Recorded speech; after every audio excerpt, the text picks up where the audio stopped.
Tinuig na Mayor Jaime Plaza Rosellon Memorial Surfing Cup, opisyal na natag institutionalize na gajud.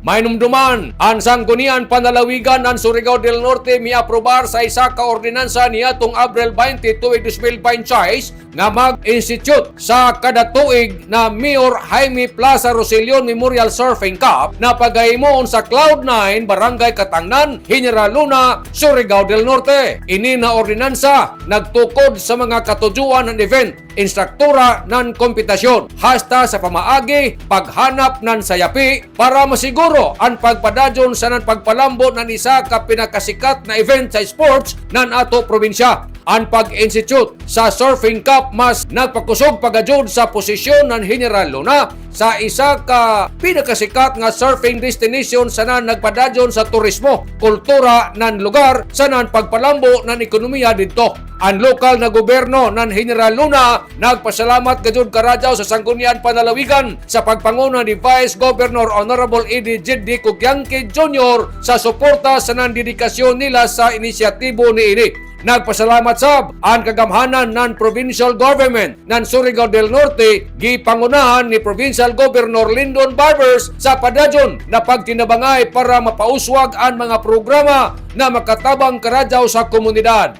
Importante pagajud ang pag-aproba ng ordinansa na atol sa death anniversary ni Mayor Jaime Plaza Rosellon na gitawag na Father of Philippine Surfing kay si Jaman an gihinganlan sa kada tuig na kompetisyon sa surfing. Din ini na milestone butang na paghatag pasidungog sa ija na legasiya sa ija mga kontribusyon sa pagpalambo ng General Luna. Ang LGU ng General Luna nagpadadyon sa pag-amping sa legasiya ni ini pinagi sa mga inisyatibo nagsaulog sa Maradyaw na sports, nagpakusog sa turismo, sana nagpaangat sa lokal na komunidad.